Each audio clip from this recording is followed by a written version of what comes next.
අයිබෝන් කියලා පිළිගන්නවා අපේ YouTube channel එකට නර්ස් ලලිත් YouTube channel එක. එහෙනම් අපි වීඩියෝ මාලාවක් කරනවා මෙඩිකල් සම්බන්ධයෙන්.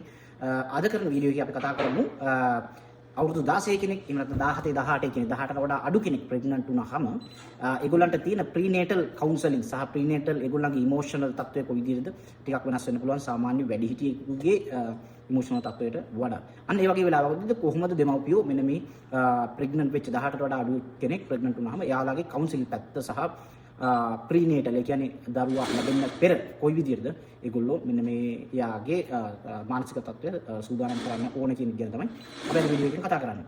එතකොට ඒගොල්ලන්ගේ අනිවාර්යයෙන්ම ඒකට හේතුව තමයි මේගොල්ලෝ අනිත් අයගේ වෙනස් වෙන්න එක හේතුවක් තමයි මේගොල්ලෝ එකවර මේ ලයිෆ් ට්‍රාන්සිෂන් දෙකක් සිද්ධ වෙනවා.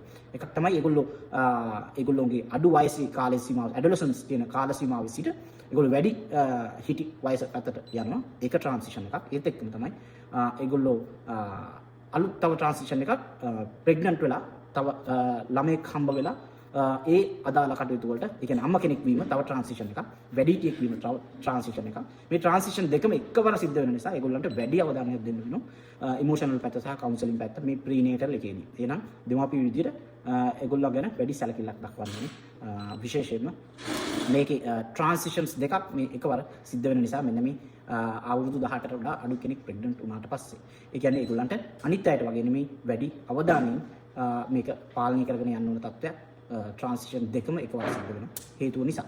එහෙනම් අපි වීඩියෝ එක නවත්තමු සුදාපත් ජය වේවා.